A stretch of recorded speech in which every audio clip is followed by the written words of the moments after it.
हरे Ram Ram Ram Hare Hare. Sukai Om हरे Yasur Krishna Krishna Krishna.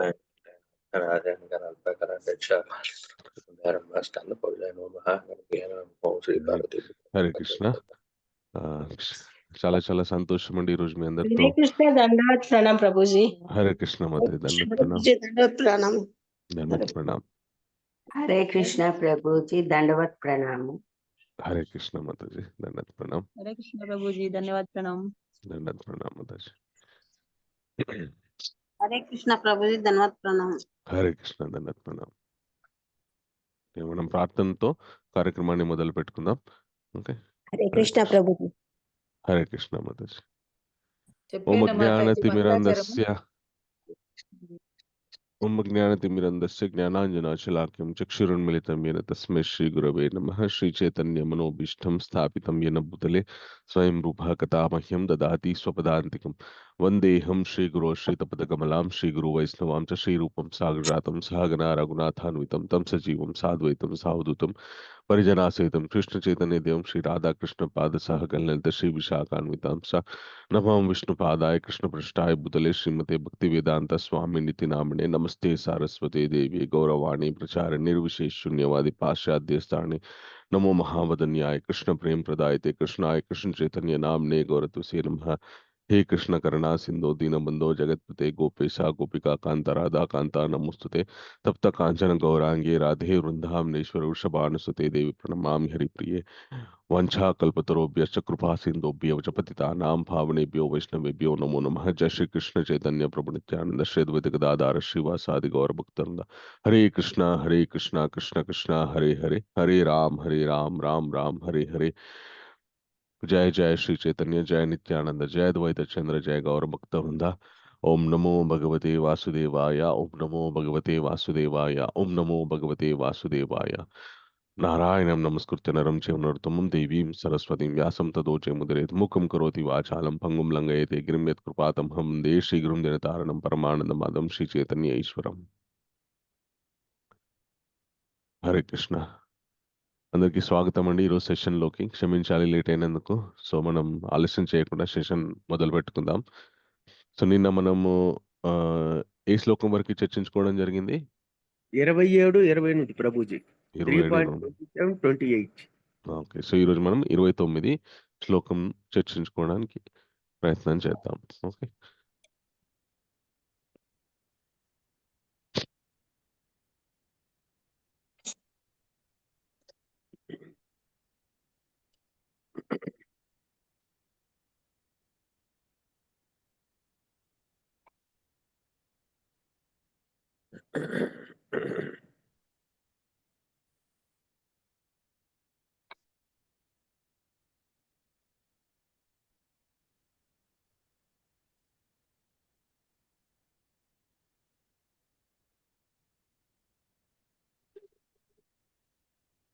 ఒక్క నిమిషం అండి, నేను అది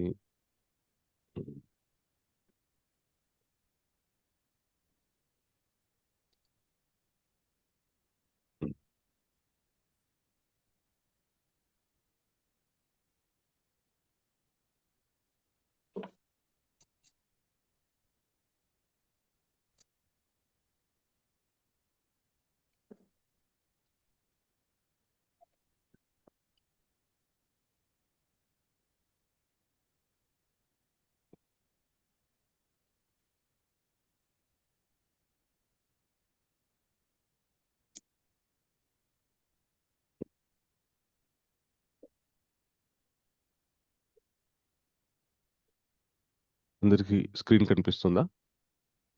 यस प्रभु जी కనిపిస్తుంది। సో 29వ శ్లోకంలో కృష్ణ ఏమంటున్నారంటే అర్జునుతో, ప్రాకృతేర్గుణ సమ్మూఢ.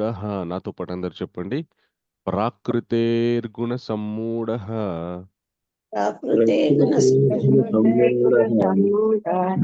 సజ్జంతే గుణకర్మసు సజ్జంతే గుణకర్మసు తాన్ అకృష్ణ విదో మంధాన్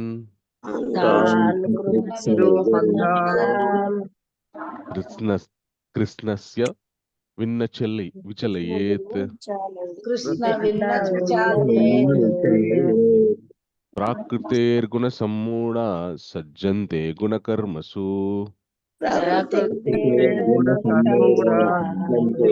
సజ్జంతే గుణకర్మసు తాన కృత్స్నవిదో మందాన్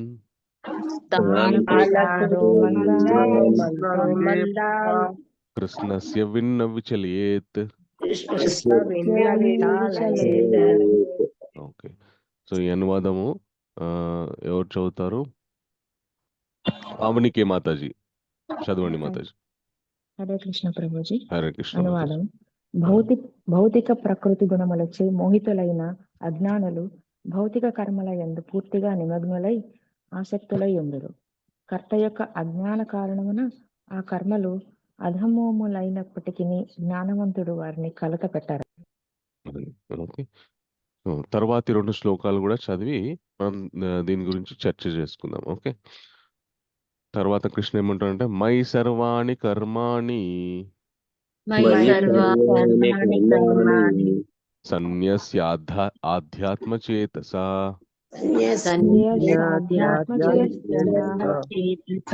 నిరాశిర్నిర్మమో భూత్వా యుధ్యస్వ విగత జ్వరః.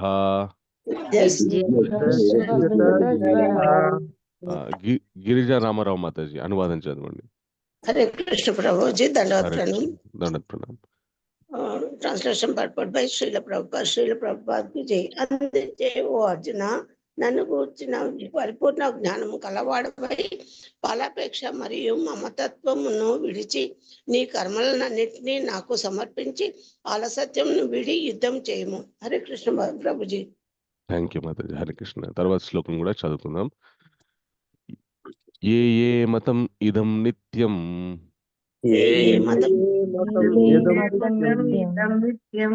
అనుతిష్టంతి మానవాః శ్రద్ధావంతో నసూయంతో ముంచతే తేపి కర్మభిః. అనువాదాన్ని కోట ఉషా మాతాజీ చదివి వినిపించండి దయచేసి. హరే కృష్ణ ప్రభుజీ. హరే కృష్ణ మాతాజీ, దండత్ ప్రణామం. జై శ్రీల ప్రభు. నా ఆజ్ఞలను అనుసరించి తమ కర్మలను నిర్వహించుచు శ్రద్ధతో ఈ ఉపదేశమును అసూయ రహితులై అనుసరించు వారు కామ్య కర్మ బంధముల నుండి విడువబడుదురు. Hare Krishna. Hare Krishna, thank you. Okay, so ఈ 3 శ్లోకాలకి సంబంధించిన ఒక చక్కటి ఇతిహాస వృత్తాంతాన్ని నేను మీకు ఇప్పుడు చెప్తాను.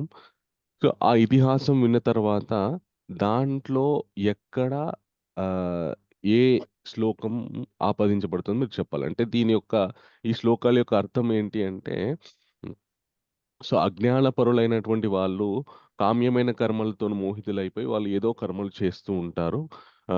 కానీ జ్ఞానవంతులైన వారు మాత్రం వాటి గురించి కలత చెందరు, వాటి గురించి పట్టించుకోరు. అది తర్వాత కృష్ణ ఏం చెప్తున్నారంటే, ఓకే, నా మీదనే పూర్తి నమ్మకం పెట్టి ఎలాంటి కామ్యమైన విషయాలకి భౌతిక విషయాలకి మోహితులవ్వకుండా నువ్వు యుద్ధాన్ని చెయ్యి అని అర్జునుడికి చెప్పాడు కృష్ణుడు. తర్వాత 3.31లో కృష్ణ ఏం చెప్తున్నారంటే, నన్ను నా ఆజ్ఞని అనుసరించి తమ కర్మలను నిర్వహించు శ్రద్ధ ఉపదేశంను అసూయ రహితులై ఎవరైతే అసూయ లేకుండా భగవంతుడు ఉపదేశించినటువంటి కర్మలను శ్రద్ధతో అనుసరిస్తారో వాళ్ళు కామ్య కర్మ బంధం నుండి విడుబడతారని చెప్పి కృష్ణుడు చెప్పారనమాట. నేను చెప్పబోయే ఇతిహాసం ఇది మహాభారతంలో ఉందన్నమాట. ఒకసారి మన కశ్యప మునికి ఆయనకి 2 భార్యలు, చాలా మంది భార్యలు ఉన్నారు. వాళ్ళు 2 వినీత, కద్రువ.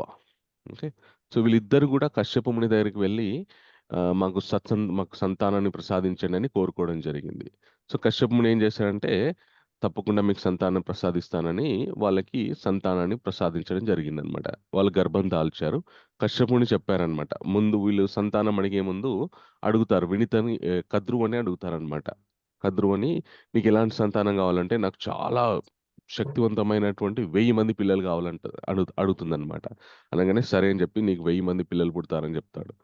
తర్వాత కద్రువ మన వినీత ఏమడుగుతుందంటే నీకెంతమంది సంతానం కావాలి అంటే నాకు 2 సంతానం కావాలి. వాళ్ళంతా కూడా కద్రువ యొక్క పిల్లల కంటే బలవంతులైనటువంటి వాళ్ళు కావాలి అని అడుగుతుంది. అడగగానే సరే నీకు కూడా అంతే సంతానం పుడతారని ఆశీర్వదిస్తాడు. ఈ ఆశీర్వదించి ఇద్దరికి కూడా చెప్తాడనమాట. మీకు సంతానం నార్మల్ సంతానంలా కాకుండా ఆహ్, ఆహ్, గుడ్ల రూపంలో సంతానం కలుగుతుందని చెప్తాడు. చెప్పగానే వాళ్ళిద్దరు గూడా వాళ్ళు ఉన్నటువంటి ఇల్లులోకి వెళ్ళి కొద్ది కాలానికే ఇద్దరు గూడా ప్రసవించడం జరుగుతుంది. ఈ కద్రువకి ఏమో ఆహ్, 1000 మంది గుడ్లు పుడతారు. అలాగే వినీతకు 2 గుడ్లు మాత్రమే ఆమె ప్రసవిస్తుందావిడ. ప్రసవించిన తర్వాత చాలా కొద్ది కాలానికే ఈ కద్రువ యొక్క సంతానం అందరూ గూడా గుడ్లను ఛేదించుకొని వాళ్ళు బయటకెళ్తారన్నమాట. వాళ్ళు ఎలాంటి సంతానం అంటే, వాళ్ళు ఈ సృష్టిలో ఉన్నటువంటి పాములన్నీ గూడా ఆవిడకి పుడతారన్నమాట. అంటే ఆవిడ నుండే పాముల యొక్క జాతి మొదలైంది. అయితే ఈ వినితకి చాలా బాధ కలుగుతుంది. అయ్యో! నాకంటే ఆవిడకి తొందరగా పిల్లలు పుట్టారు, పిల్లలొచ్చారు. నాకు రాలేదు అని చెప్పి ఆవిడకి బాధ కలిగి ఆవిడేం చేస్తుందంటే, ఒక గుడ్డుని ఆవిడనే తన చేతులతోని పగలగొట్టేస్తుంది. కొట్టేయగానే ఆ గుడ్డులో నుండి పూర్తి శరీరం కానటువంటి, పూర్తి శరీర పరిమాణం ఇంకా అవతరించినటువంటి, సగం శరీరంతో ఉన్నటువంటి ఒక గొప్ప తేజస్సుతోని ఒక ఆహ్, ఆహ్, సంతానం బయటకొస్తుందనమాట.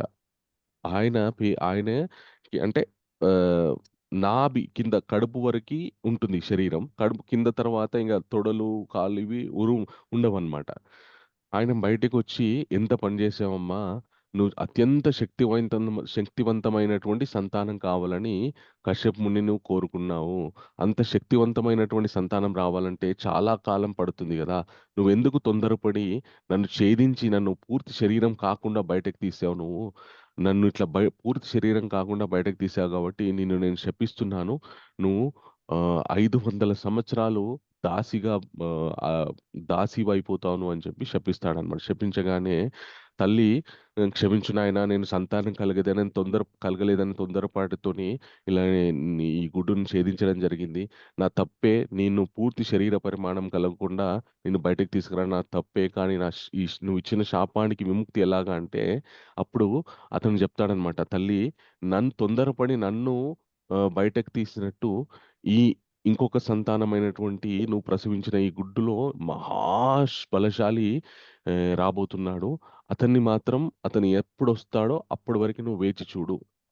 అతను నిన్ను దాస్యం నుండి బయటపడేస్తాడని చెప్తాడన్నమాట. చెప్పి ఇంక ఇతను తన తల్లి దగ్గర నుండి సెలవు తీసుకొని వెళ్ళిపోతాడన్నమాట. అతని పేరే అనురుడు. అతనే సూర్యభగవానుడికి రథసారథి అయి ఉంటాడన్నమాట. అయితే ఇలాగ అతను ఎళ్ళిపోయిన తర్వాత ఒకరోజు వినీతా కద్రువలు ఒక నిర్మానుష్యమైనటువంటి ఒక సముద్ర ప్రాంతానికి వెళ్తారు. వెళ్ళిన తర్వాత అక్కడ ఉచ్చైశ్రవాన్ని చూస్తారు. ఉచ్చైశ్రవం ఏంటి అంటే, సముద్ర మంథనం జరిగినప్పుడు దాంట్లో నుండి చాలా చాలా శక్తులొచ్చాయన్నమాట. దాంట్లో నుండి ఈ ఉచ్చైశ్రవం గూడా దాంట్లో నుండే వచ్చింది. ఉచ్చైశ్రవం అంటే తెల్లటి అశ్వం అన్నమాట. ఓకే. చాలా అద్భుతంగా ఉంటుందన్నమాట. ఆ అశ్వము అక్కడ సముద్ర ప్రాంతంలో తిరుగుతూ ఉంటుంది. ఈ వినీతా కద్రువులిద్దరు గూడా ఆ ఉచ్చైశ్రవాన్ని చూస్తారు. చూసి ఇద్దరు గూడా, ఈ వినీత ఏమంటుందంటే, "అబ్బా! ఎంత బాగుంది తెల్లటి గుర్రం, చాలా బాగుందని" అంటుంది. అనగానే కద్రువ ఏం చేస్తుందంటే, "ఆ! తెల్ల గుర్రం బాగానే ఉంది గానీ, దాని తోక మాత్రం నల్లగా ఉంది" అని ఈమె వెటకారంగా అంటుందన్నమాట. ఏదో ఆట పట్టేయడానికి. అయితే ఈ వినీత ఏమంటుంది, "లేదు లేదు, గుర్రం మొత్తం తెల్లగా ఉంది. నీకు సరిగ్గా కళ్ళు కనపడట్లేదు. తోక మాత్రం నల్లగా ఎలా ఉంది? మొత్తం గుర్రం తెల్లగా ఉంది. అద్భుతంగా ఉంది" అంటే, అప్పుడు కద్రువ ఏం చేస్తుందంటే, మనం పందెం కాసుకుందామా? దగ్గరికెళ్లి చూద్దాము. తోక నల్లగుంటే నేను గెలిచినట్టు, మొత్తం తెల్లగా ఉంటే నువ్వు గెలిచినట్టు అని చెప్తుందన్నమాట. చెప్పి సరే వెళ్దామని వినీత అంటుంది. అయితే వెళ్ళే ముందు ఈ కద్రువ ఒక కండిషన్ పెడుతుంది. ఏంటంటే, ఒకవేళ నువ్వు ఓడిపోయావనుకోండి, నేను చెప్పిన మాట నిజమైంది. నువ్వు ఓడిపోతే నువ్వు నాకు దాసిగా ఉండాలి. నేను ఓడిపోతే నేను నీకు దాసిగా ఉంటానంటుందన్నమాట. అనంగానే సరే పర్వాలేదు. సరే నాకు ఈ పందెం ఓకే అని ఇద్దరు గూడా ఆ గుర్రాన్ని చూడ్డానికి వెళ్తారు. వెళ్తూ ఉంటే కద్రువ ఏం చేస్తుందంటే ఆపుతుంది. ఆపి, ఇప్పటికి సాయం సంధ్య వేళ అయిపోయింది. చీకట్లో సరిగ్గా కనపడదు. మరుసటి రోజొచ్చి మనం చూసుకుందామని అంటుందన్నమాట. సరే అని వినీత కద్రువులు మళ్ళీ ఇంటికెళ్ళిపోతారు. వెళ్ళిపోగానే ఈ కద్రువ ఏం చేస్తుందంటే తన పిల్లలందరినీ పిలుస్తుంది, పాములందరినీ పిలుస్తుంది. పిలిచి నేను ఇలాగా మీ పిన్నితోటి పందెం కాశాను. ఏంటి అంటే ఒక ఉచ్చైశ్రవం చాలా తెల్లగుందని మీ పిన్ని అంది. నేను మాత్రం తోక నల్లగుందని నేను అన్నానని చెప్తాడనమాట. చెప్పగానే ఇప్పుడు మాట నిజం కావాలి. నిజమైతే ఆవిడ నాకు దాసి అవుతుంది. నా మాట నిజం అవ్వాలంటే మీరు మీ మీ శరీరాలు నల్లగా ఉంటాయి కాబట్టి మీరెళ్ళి ఆ తోకని ఆవహించి ఉండండి. అప్పుడు తోక నల్లగా అయిపోతుంది.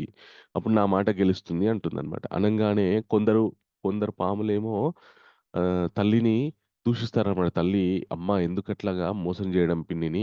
అలా మోసం జేయడం మంచి పద్ధతి కాదు గదా! మీరు చెప్పిన మాట మాకు సమంజసం అనిపించట్లేదు. మేము వెళ్ళమంటారన్నమాట." అనగానే ఈ కద్రువ ఏం చేస్తుందంటే ఎవరైతే నా మాట వినరో వాళ్ళందరూ కూడా జనమేజయ మహారాజ్ చేసేటటువంటి సర్పయాగంలో పడి చనిపోదురుగాక అని చెప్పి శపిస్తుందన్నమాట. శపించగానే కొంతమంది సర్పాలు ఏం చేస్తారంటే తక్షకుడు మిగతా వాళ్ళేం జేస్తారంటే, "అమ్మ మీరు చెప్పినట్టే వింటాము. సో, మేము గుర్రానికెళ్ళి గుర్రం తోకని ఆవహించేస్తాము. ఆవహిస్తే అది నల్లగా ఉంటుంది. నువ్వు చెప్పినట్టే ఉంటాం. దయచేసి మా మీద కోపాన్ని తెచ్చుకోకని" వేడుకుంటారు. వేడుకోగానే సరే అని చెప్తుందనమాట. చెప్పగానే మరుసటి రోజు ఈ సర్పాలన్నీ గూడా వెళ్ళి ఆ గుర్రాన్ని, తోకని ఆవహించి, ఆ తోక నల్లగా కనిపెట్టేట్టు వాళ్ళంతా ఆవహించి ఉంటారనమాట. ఇంక మరుసటి రోజు వినితా కద్రువ ఎళ్లి ఆ ఉచ్చైశ్రవాన్ని పరిశీలించేసరికి తోక నిజంగానే నల్లగా ఉంటుంది. ఎందుకంటే సర్పాలన్నీ ఆ తోకని సర్పాలన్నీ పట్టేసుకొని ఉన్నాయి గాబట్టి. అప్పుడింకా వినిత ఒప్పుకుంటుంది. ఈ మోసపూరితమైనటువంటి పందెంలో ఓడిపోయినట్టు తాను ఒప్పుకుంటుంది. ఇంకా ఒప్పుకున్న తర్వాత కద్రువ ఏం జేస్తుంది, "నువ్వు ఈ రోజు నుండి నా దాసివి. నేనేం చెప్తే అది చేయాలని" చెప్పి తన దాసిగా నియమించుకొని తనతోనే అన్నీ సేవలు చేయించుకునేదనమాట. చేయించుకొని చాలా కాలమైన తర్వాత ఆహ్, అత్ ఈ వినిత యొక్క రెండో సంతానము ఆ గుడ్డులో నుండి పెద్ద శబ్దం చేస్తూ సమ చాలా తేజోవంతమైన రూపంతోటి, పెద్ద శరీరంతోటి బయటకి రావడం జరుగుతుందనమాట. బయటకి రావడం జరగగానే అప్పుడు ఈ వినితకి ప్రణామం చేసి, "అమ్మా నా కర్తవ్యం ఏంటి?" అని చెప్పి వినితతో అడుగుతాడు. అప్పుడు వినిత, "నాయనా నేను మీ పెద్దమ్మకి బానిసనిరా. మనం ఇప్పుడు బానిసత్వంలో ఉన్నామని" చెప్పి ఆహ్, కద్రువ పిల్లలని ఆహ్, వాళ్ళకి సేవ చేస్తూ వీళ్ళిద్దరు గూడా జీవనం కొనసాగిస్తూ ఉంటారనమాట. వీళ్ళు ఇంత బలశాలి అయినా గూడా అతను ఎంత బలశాలి అంటే ఆహ్ ఒక్క ఒక్క రెక్క మీద అతనెవరో కాదు. అతనెవరు అంటే గరుడుడనమాట. ఓకే. సో, గరుడుడు వినీతకి రెండో సంతానంగా జన్మిస్తాడు. అతనెంత బలశాలి అంటే సమస్త బ్రహ్మాండాన్ని మొత్తం గూడా అంటే ఈ భౌతిక జగత్తు ఏదైతే ఉందో సమస్త భౌతిక జగత్తు భూమితో సహా సమస్త భౌతిక జగత్తును గూడా తన ఒక్క రెక్క మీద మోయగలడనమాట. అంత బలశాలి అనమాట ఆయన. అంత బలవంతమైనటువంటి పుత్రుడు వినీతకి జన్మిస్తాడు. కానీ ఏం లాభం?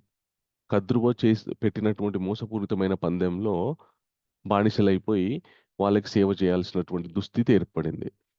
ఇప్పుడు ఈ గరుడుడు ఏం చేస్తాడు ఆయనని వీళ్ళెలా ఉపయోగించుకుంటారంటే, ఈ కద్రువ మా పిల్లల్ని ఎక్కించుకొని నువ్వు అక్కడికి తిప్పు, ఇక్కడికి తిప్పు అని ఆహ్, గరుడుని వాళ్ళందరిని అక్కడికి, ఇక్కడికి తిప్పడానికి వినియోగిస్తుందనమాట. ఈ గరుడుడు వాళ్ళకి సేవ చేసి, చేసి, చేసి చాలా బాధపడతాడనమాట. అయ్యో! ఇంత శక్తి ఉండి, ఇంత నీతిగా, ఇంత నిజాయితీగా బ్రతికి గూడా ఇలాంటి అధర్మపరులకి, స్వార్థపరులకి మేము బానిసలయ్యామా అని చెప్పేసి బాధపడుతూ ఉంటాడనమాట గరుడాల్వార్.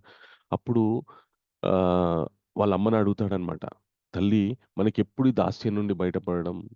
ఎంతకాలం మనం ఇలా వీళ్ళకి బానిసగా ఉండడం అని గరుడుడు అడుగుతాడు. అడగగానే సరే నువ్వు మీ పెద్దమ్మనే అడుగురా అంటుందనమాట. అనగానే ఆ పెద్దమ్మని వాళ్ళ పిల్లల్ని అడుగుతాడు గరుడుడు. మమ్మల్ని ఎప్పుడు మీరు దాస్యం నుండి విముక్తి జేస్తారు చెప్పండి అని అడిగితే అప్పుడు భువనేశ్వరి మాతాజీ మీరు హ్యాండ్ రైజ్ చేసి పెట్టారు. మీకేమైనా ప్రశ్నుందా?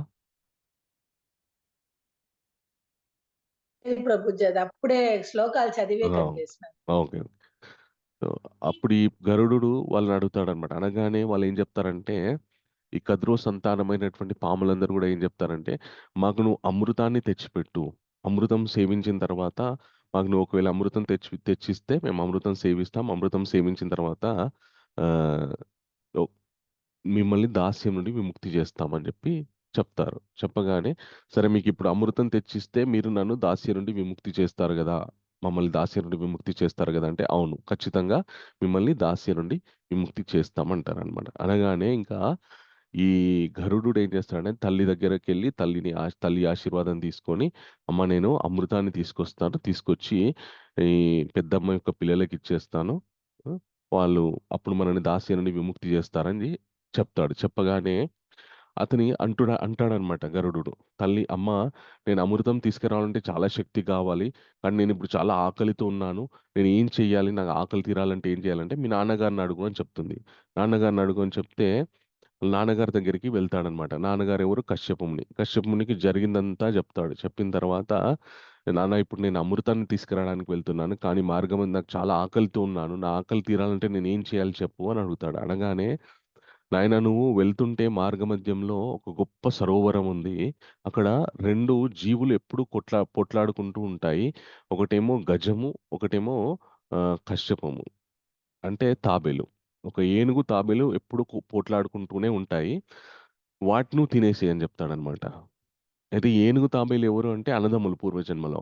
ఆళ్ళు ఆస్తి గురించి వివాదాలు, చాలా తపస్సంపన్నులే గాని, ఆస్తి మీద వాళ్ళకి ఒక వివాదం ఏర్పడుతుందన్నమాట. ఏర్పడి అన్న తమ్ముడిని, తమ్ముడు అన్నని శపించుకోవడం వల్ల ఈ జన్మలో వీళ్ళు ఏనుగు, తాబేలులాగా పుట్టాల్సినటువంటి పరిస్థితి ఏర్పడుతదనమాట. ఈ గరుడుడు వెళ్తూ, వెళ్తూ ఆ సరోవరం దగ్గర ఆగి చూస్తుంటాడనమాట. చూస్తుంటే ఈ ఏనుగు, తాబేలు ఒక సరోవరం దగ్గరకొచ్చి పోట్లాడుకుంటూ ఉంటాయన్నమాట. అవి ఎంత పరిమాణంలో ఉంటాయంటే ఏనుగు ఇక తాబేలు గూడా దాదాపు 100 యోజనములు. 100 యోజనములు అంటే ఒక యోజనం అంటే మన నార్మల్ కాలిక్యులేషన్ ప్రకారం 12 కిలోమీటర్లనమాట. ఓకే.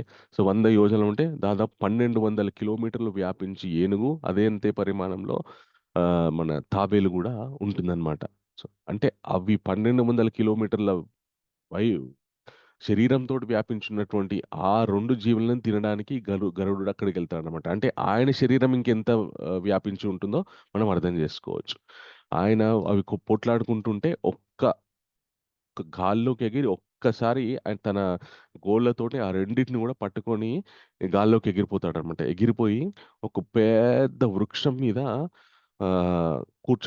కూర్చొని తిందామని ఆ వృక్షం మీద కూర్చుంటాడు. కూర్చుంటే ఆ వృక్షానికి మర్రి చెట్టుకు పెద్ద కొమ్మ ఉంటుంది. ఆ కొమ్మ విరిగి పడిపోతూ ఉంటుందన్నమాట వీళ్ళ యొక్క బరువుని ఆపలేక. ఆ కొమ్మకి ఆవహించి కొందరు తపస్సు చేసుకుంటూ ఉంటారనమాట. అయ్యో! ఆ తపస్సులకి ఎలాగా తపస్సు భంగం అవుతుందో అని చెప్పి గరుడు ఏం చేస్తాడంటే, ఈ గజకశ్యపాలని ఒక చేత్తో, ఒక కాలిగోటితో, అలాగే ఆ కొమ్మని ఒక కాలిగోటితో పట్టుకొని గాల్లోకి ఎగిరి, ఆ కొమ్మని సురక్షితమైనటువంటి ప్రాంతంలో పెట్టి, మళ్ళీ ఈ ఏనుగుని, తాబేలుని తీసుకొని మేరు పర్వతం మీదకి వెళ్ళి, అక్కడ కూర్చొని రెండిటిని తినేస్తాడు. తినేసిన తర్వాత అప్పుడే ఆయనకి ఆకలి తీరుతుందనమాట.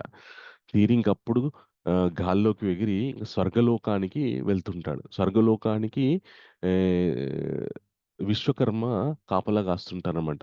ఆయన్ని ఓడించేసేసి ఇంకా లోపలికెళ్తాడు. ఎళ్లి స్వర్గలోకంలో ఉన్నటువంటి అందరూ కూడా గంధర్వులు, యక్షులు వీళ్ళందరూ గూడా ఆయన మీదకి యుద్ధానికొస్తారనమాట. సో, వాళ్ళందరిని గూడా యుద్ధంలో ఓడించేసేసి ఆహ్, ఈయన ఈయనతోని యుద్ధం జేయడానికి ఎవ్వరు గూడా సరిపోరనమాట. అందరూ భయపడి అటు ఇటు వెళ్ళిపోతారు. వెళ్ళిపోయి అప్పుడు ఇంద్రుడొస్తాడు. ఇంద్రుడితో యుద్ధం జేయడానికి ఆహ్ ఇంద్రుడు గూడా ఇతనితో యుద్ధం జేస్తాడు. యుద్ధం జేస్తూ ఉంటే ఇంద్రుడు ఇతని మీదికి, ఈ గరుడుని మీదికి ఇంద్రుడి యొక్క వజ్రాయుధాన్ని సంధిస్తాడు. సంధించగానే గరుడుడు ఏమంటాడంటే ఇంద్ర నీకీ వజ్రాయుధము దధీచి మహర్షి యొక్క ఆహ్, వెన్నుముక ద్వారా వచ్చింది. అంటే దధీచి మహర్షి యొక్క వెన్నెముకని నువ్వు వజ్రాయుధంగా చేసుకొని అనుభవిస్తున్నావు. నేను ఈ వజ్రాయుధం ద్వారా పీడింపబడిపోతే అంటే నువ్వు ఈ వజ్రాయుధాన్ని ప్రయోగించినా గూడా నేను ఆహ్, నే నేను ఓడిపోకపోతే, అంటే నాకేం జరగకపోతే ఆ వజ్రాయుధానికి అవమానపరిచిన వాడినవుతాను. అంటే ఆ దధీచి మహర్షి యొక్క శరీరాన్ని నేను అవమానించిన వాడినవుతాను. కాబట్టి నువ్వు దాయిని సంధించావు కాబట్టి నేను ఆ వజ్రాయుధాన్ని గౌరవిస్తూ, అలాగే నేను ఓడిపోవడం నా వల్ ఓడ్ నన్ను ఓడించడం నీ వల్ల కాదు. కానీ నా శరీరంలో నుండి ఒక ఈకను మాత్రం వదిలిపెడుతున్నాను. ఈ వజ్రాయుధాన్ని గౌరవిస్తూ నా శరీరంలో ఉన్నటువంటి ఒక ఈకని వదిలిపెడుతున్నా. అంటే నీ వజ్రాయుధం ద్వారా నా శరీరంలోని ఒక ఈకని నువ్వు పడగొట్టావు అని చెప్పి ఒక ఈకని వదిలిపెడతాడనమాట. ఆ ఈక చాలా సువర్ణమయమైనటువంటి బంగారు మన బంగార వర్ణంతోటి, సువర్ణ వర్ణంతోటి అది మెరుస్తూ ఉంటుందనమాట. ఆ ఈక కింద పడగానే అప్పుడు ఆయన అందరూ సుపర్ణుడు అని నామధేయం చేశారన్నమాట. సుపర్ణ, సుపర్ణ అని చెప్పి బంగారం లాంటి ఈకలు కలవాడా అని సుపర్ణ అని అతన్ని పిలవడం జరిగిందనమాట. అలాగే ఇంద్రుడితో కూడా ఆయన ఓడిపోకుండా చాలా విరోచితంగా యుద్ధం చేసి ఇంకా అమృతం ఎక్కడైతే పెట్టి ఉందో, అమృత కలశం ఎక్కడైతే పెట్టి ఉందో అక్కడికి వెళ్తాడు. వెళ్ళేసరికి అక్కడ ఒక పెద్ద యంత్రం ఉంటుందన్నమాట. చాలా కొచ్చటి మన చక్రం అన్నమాట. అది తిరుగుతా ఉంటుంది. దాన్ని ఛేదించుకొని లోపలికెళ్ళాలంటే ఎళ్తే దాన్ని ఛేదించుకుందాం దాని దగ్గరికి వెళ్తే ఖతం. దాని దగ్గరికి వెళ్తే ఇంకా అది దాని కొచ్చటి వాటితోటి మొత్తం సంహరించేస్తుందన్నమాట. సో, గరుడుడు ఎలా అని జెప్పి చాలా చిన్నగా మారిపోయి కింద నుంచి ఆ లోపలికి దూరిపోయి మళ్ళీ తన శరీర పరిమాణాన్ని పెంచేస్తాడు. పెంచేయగానే అక్కడ కొన్ని 2 విషసర్పాలుంటాయి. వాటిని సంహరించేసేసి ఈ అమృత కలశాన్ని తీసుకొని ఆ చక్రాన్ని భేదించేసేసి ఇంకా గాల్లోకి ఎగిరిపోతుంటాడనమాట. ఎందుకంటే వినీత కుమారులకి ఆ అమృతాన్నిస్తే వాళ్ళ దాసిత్వం పోతుందని. అప్పుడు ఇంద్రుడొస్తాడు. ఇంద్రుడొచ్చి "గరుడా! నీ శక్తి అమోఘమైంది. అసలు నిన్ను ఎవరము గూడా మేము ఓడించలేము. ఆ! నీ ఇంత బలశాలివైనటువంటి నీతో నాకు స్నేహం చేయాలనుంది" అని అడుగుతాడనమాట. అడిగితే గరుడుడు కూడా ఒప్పుకుంటాడు. సరే ఇప్పటి నుండి మనిద్దరం స్నేహితులం అంటాడు. అనగానే అప్పుడు ఇంద్రుడు అడుగుతాడనమాట. "అసలు నీ శక్తి గురించి తెలుసుకోవాలని నాకుంది. దయచేసి నీ శక్తి గురించి నాకు చెప్పు. అసలు నువ్వెంత బలవంతుడివి" అని అడుగుతాడు. అడగగానే అప్పుడు గరుడుడు ఏమంటాడంటే, తమ గురించి తాము చెప్పుకోవడం అనేటువంటిది చాలా అజ్ఞానంతో కూడుకున్నటువంటి విషయము. నా గురించి నేను చెప్పుకోవడానికి నేను ఇష్టపడట్లేదు. బుద్ధిమంతులెవరు గూడా, జ్ఞానవంతులెవరు గూడా తమ గురించి తాము గొప్పలు చెప్పుకోరు. కానీ నువ్విప్పుడు అడిగావు కాబట్టి, అవసరం కాబట్టి, నీ సందేహాన్ని నివృత్తి చేయడానికి నా గురించి చెప్తున్నాను అని చెప్పి ఆయనేమంటాడంటే, నా శక్తి ఎంతటిదంటే, ఈ సమస్త భౌతిక జగత్తునంతటిని కూడా నా ఒక్క రెక్కతోనే మోయగలను. అంత బలశాలి నేను అని చెప్తాడు. చెప్పిన తర్వాత, నాకు తెలుసు గరుడా నువ్వింత బలశాలివని. కానీ నువ్వింత బలశాలివి, బుద్ధిమంతుడివైనప్పటికి కూడా, నువ్వు ఈ అమృతాన్ని తీసుకువెళ్ళి ఆహ్ స్వార్థపరులైనటువంటి వాళ్ళకి ఎవరికిస్తున్నావో దానివల్ల వాళ్ళు దీనివల్ల వచ్చేటటువంటి శక్తిని వాళ్ళు దుర్యోగం చేసుకోరా అని అడుగుతాడు. అడగానే అప్పుడు గరుడుడు ఏం చెప్తాడంటే, అంటే నేను మా తల్లి దాస్యాన్ని అనుభవిస్తున్నాము. ఆ దాస్యం నుండి విముక్తులం అవ్వడానికి నేను ఈ అమృతం తీసుకెళ్ళి వాళ్ళకివ్వాలి. అందుగురించని నేను తీసుకెళ్తున్నాను అని చెప్తాడు. చెప్పగానే మరి వాళ్ళు దీన్ని దుర్వినియోగపరుస్తే ఎలాగంటే అప్పుడు గరుడ ఏమంటారంటే తెలివితోటి, నేను వాళ్ళకి ఇది ఇస్తానని చెప్పాను. ఓకే. నేను తీసుకెళ్ళి వాళ్ళ సమక్షంలో ఇది పెట్టేస్తాను. పెట్టేసిన తర్వాత వాళ్ళెవరు చూడకముందు నువ్వు దీన్ని అపహరించి తెచ్చేసుకొని నీ దగ్గర పెట్టేసుకో అంటాడనమాట. అప్పుడు ఇంద్రుడు దానికి ఇది బాగానే ఉంది. దీనివల్ల స్వార్థుల చేతిలోకి అమృతం వెళ్ళదని చెప్పి ఇంద్రుడు గూడా అంగీకరిస్తాడు.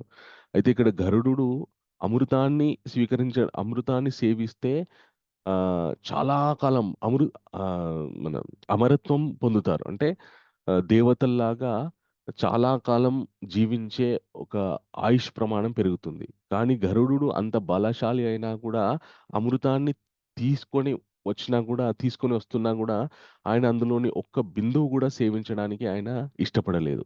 ఎందుకంటే ఆయన తన కర్తవ్యాన్ని మాత్రం నిర్వహిస్తున్నాడు. ఆ కర్తవ్యం నిర్వహించడం వరకు మాత్రమే ఆయన అధికారం ఉంది. దాన్ని అనుభవించడం నాకు అధికారం లేదు అని ఆయన భావించి కేవలం అమృతాన్ని మాత్రమే తీసుకొస్తున్నాడనమాట. అయితే ఈయన యొక్క కర్తవ్య నిష్టకి సంతోషపడి సాక్షాత్ శ్రీమన్నారాయణుడు ప్రత్యక్షమైతాడు ఆయనకి. గరుడా! నీ యొక్క తల్లి ప్రేమకి, అలాగే నీ కర్తవ్య నిష్టకి, నీ యొక్క వైరాగ్యభరితమైనటువంటి బుద్ధికి నేను సంతోషం చెందాను. నాయనా నీకేం వరం కావాలో కోరుకో అని చెప్పి అడుగుతాడనమాట గరుడుడు. మన శ్రీమన్నారాయణుడు గరుడుని. గరుడుడు అంటాడనమాట, స్వామి మీ యొక్క దర్శన భాగ్యం చేత నాకు నా జన్మ ఆహ్ నా జీవితం సార్థకమైపోయింది. నా పుణ్యం పరిపక్వమైపోయింది. మీరు నన్ను వరం అడగమన్నారు కాబట్టి నేను మిమ్మల్ని వరం అడుగుతున్నాను స్వామి. నాకు మరణం లేకుండా శాశ్వతంగా ఉండేటటువంటి వరాన్ని ఇవ్వండి అని చెప్పి అడుగుతాడనమాట. అడగానే శ్రీమన్నారాయణను తథాస్తు నాయనా అని చెప్పి అంటాడనమాట. అయితే ఎవరు కూడా ఆహ్, మరణం లేకుండా ఉండేటటువంటి శాశ్వతమైనటువంటి వరాన్ని ఇవ్వరు. కానీ గరుడునికి ఎందుకిచ్చారు అంటే గరుడుడు తనకెంత శక్తి ఉన్నా గూడా దాన్ని సద్వినియోగమే చేస్తాడు కానీ దుర్వినియోగం చేయడని చెప్పి ఆ నమ్మకంతోటి అతనికి ఆ వరం ఇవ్వడం జరిగింది. అప్పుడు శ్రీమన్నారాయణుడు గరుడుని అడుగుతాడనమాట. నాయనా నిన్ను చూస్తే నాకు ముచ్చటేస్తుంది. ఆహ్, నాకు కూడా నిన్నొక వరం అడగాలని అనిపిస్తుంది అని అంటాడనమాట. అంటే సాక్షాత్ భగవంతుడే గరుడుని ఒక వరం నాకు కూడా ఒక వరం ఇయ్యి అని అడుగుతున్నాడు. అంటే అప్పుడు గరుడుడు ఏమంటాడంటే వెంటనే, "స్వామి మీకు వరం ఇచ్చేంత వాడిని నేను కాదు. కానీ మీకు నేను వరం ఇస్తున్నాను స్వామి. నేను ప్రతినిత్యం కూడా మీ వాహనమైపోయి ఉంటాను. మిమ్మల్ని సేవిస్తూ ఉంటాను. అదే నేను మీకు ఇవ్వగలిగినటువంటి వరము. అలాగే అదే నా జీవితం యొక్క సార్థకత" అని చెప్పి అప్పటినుండి గరుడుడు శ్రీమన్నారాయణుడికి, భగవంతుడికి వాహనమైపోయి ఉన్నాడనమాట. అంటే ఒక వ్యక్తి కర్తవ్య నిష్టతోటి ఎలాంటి స్వార్థపూరితమైనటువంటి ఆలోచన లేకుండా, స్వార్థపూరితమైనటువంటి బుద్ధి లేకుండా కర్తవ్యాన్ని ఆచరిస్తే ఏ స్థాయికి వెళ్తున్నాడో మనము ఈ ఈ శ్రీమన్నారాయణుడు గరుడుడి యొక్క సంభాషణ ద్వారా తెలుసుకోవచ్చు. ఆ తర్వాత శ్రీమన్నారాయణునికి ఇంక వరమిచ్చిన తర్వాత గరుడుడు స్వామి నన్ను మా తల్లిని దాస్యం నుంచి విడిపించుకోవడానికి నేను ఈ అమృతాన్ని కద్రో సంతానానికి ఇచ్చి రావాలి అని చెప్పి నారాయణ దగ్గర నుంచి సెలవు తీసుకొని కద్రో సంతానం దగ్గరికి గరుడుడు వెళ్తాడు. వెళ్ళి వాళ్ళున్న చోట ఈ అమృత కలశాన్ని పెడతాడు. పెట్టి చక్కటి దర్బలు పరిచి ఆ దర్బల మీద ఈ అమృత కలశాన్ని పెడతాడు. పెట్టి వినీత సంతానమైనటువంటి పాములందరిని పిలుస్తాడు. పిలిచి ఒరేయ్! మీరు అడిగినట్టు నేను అమృతం తెచ్చాను. దీన్ని మీరు చక్కగా స్నానం ఆచరించి వచ్చి సేవించండి. ఓకే. తేవడం వరకే నా కర్తవ్యం. ఇప్పటి నుండి అది మీది. ఆ! సో, మేము ఇప్పటి నుండి మీ దాస్యం నుండి విముక్తులమయ్యామా లేదా అడుగుతాడు. అడగగానే అందరూ గూడా మీరు మీరు మా దాస్యం నుండి విముక్తయ్యారు. ఇప్పుడు మీరు మా దాసులు కాదు. మీరు వెళ్ళిపోవచ్చు. ఎక్కడికంటే అక్కడికి వెళ్ళిపోవచ్చని ఈ కద్రో సంతానం మొత్తం చెప్తారు. చెప్పగానే అప్పుడు ఇంకా గరుడుడు వినీతని తీసుకొని వెళ్ళిపోతాడు. వెళ్ళిపోయిన తర్వాత ఈ పాములందరూ గూడా అమృతం వచ్చిందనే ఆహ్ సంతోషంతోటి వాళ్ళంతా ఏం జేస్తారంటే, అంటే అమృతమైతే వచ్చింది గానీ, అమృతం ఏమో మనకి శాశ్వత భగవత్ సాన్నిధ్యాన్నివ్వదు. అమృతం సేవిస్తే కొద్దిగా మానవుల కంటే కొద్దిగా ఎక్కువ ఆయువుంటుంది. కానీ మళ్ళీ ఆయువు తీరిపోయిన తర్వాత మళ్ళీ భౌతిక ప్రపంచంలోకే రావాల్సిందే. ఆ విషయం వాళ్ళకి తెలియదు. గరుడునికి మాత్రం తెలుసు. అందుకోసమే ఆయన అమృతం గురించి ఏం ప్రాకులాడలేదు. అంటే కర్తవ్య నిష్ట గురించి, భగవంతుని యొక్క కృప గురించి ఆయన తన కర్తవ్యాన్ని నిర్వర్తించారు. అయితే ఈ అమృతం పెట్టగానే ఇంక పాములందరూ గూడా స్నానమాచరించి వచ్చి సేవిద్దామని చెప్పి మంచిగా స్నానం చేసి, జపము అవన్నీ చేసేసుకొని వీళ్ళందరూ గూడా వస్తారనమాట. వచ్చేసరికి అక్కడ అమృతం ఉండదు. గరుడుడు ఇంద్రుడికి చెప్పాడు గదా! నేను పెట్టడం వరకే అక్కడ వాళ్ళకి ఇవ్వడం వరకే నా బాధ్యత. ఇచ్చిన తర్వాత నువ్వు వాళ్ళకి తెలియకుండా అపహరించి తీసుకెళ్ళిపో అని చెప్తాడు. చెప్పగానే వీళ్ళు ఎప్పుడైతే ఈ కద్రూ సంతానం మొత్తం స్నానం చేయడానికి ఎప్పుడైతే వెళ్ళిపోతారో వెళ్ళగానే ఇంద్రుడొచ్చేసి అమృతాన్ని తీసుకెళ్ళి స్వర్గలోకానికి ఎళ్ళిపోతాడు. ఇప్పుడు ఆ పాములకి ఏం మిగలలేదు. వాళ్ళది అయ్యో! అమృతం ఏది ఎవరో అపహరించుకుపోయారని చెప్పేసి వాళ్ళు తెలుసుకొని ఏం చేస్తారంటే వాళ్ళు ఇంకా ఆ అమృతం దేని మీద పెట్టారంటే దర్భల మీద పెట్టడం జరుగుతుంది. ఈ దర్భల మీద అమృతం పెట్టారు కాబట్టి దీని మీద ఏమన్నా అమృత బిందువులు పడ్డాయేమో అని చెప్పేసి ఆ దర్భలు చాలా కొచ్చగా ఉంటాయన్నమాట. వాటిని నాకడం మొదలుపెడతారు. మొదలుపెట్టగానే అప్పుడు వాటి యొక్క నాలికలు 2గా చీలిపోతాయన్నమాట. అప్పటి నుండి పాముకి 2 నాలుకలు చీలిపోయి ఉంటాయి. ఇలాగా కామ్యమైనటువంటి కోరిక గురించి ఈ కద్రో సంతానము ఆహ్, తపించారు. కానీ కర్తవ్య నిర్వహణ, ధర్మం కోసం గరుడుడు కర్తవ్యనిష్టతోని కేవలం కర్తవ్యాన్ని నిర్వర్తించడానికి తన యొక్క బలాన్ని, బుద్ధిని ఉపయోగించాడు. ఉపయోగించడం వల్ల ఏం జరిగింది? భగవంతుని యొక్క సాన్నిధ్యం అతనికి దొరికింది. ఎప్పుడు భగవంతుని యొక్క సాన్నిధ్యం అతనికి దొరుకుతుందో, భగవంతునికి సేవ చేసుకునే ఆ శుద్ధమైనటువంటి ఈ ఏ, బుద్ధి ఎప్పుడైతే పుడుతుందో ఇంకా గరుడునికి ఇంకా ఏ విధమైనటువంటి కూడా భౌతికమైనటువంటి బాధలు త్రివిధ తాపాలు అనుభవించాల్సినటువంటి అవసరం లేదు. అంటే ఆయన కర్మబంధనాల నుండి బయటపడిపోయాడు.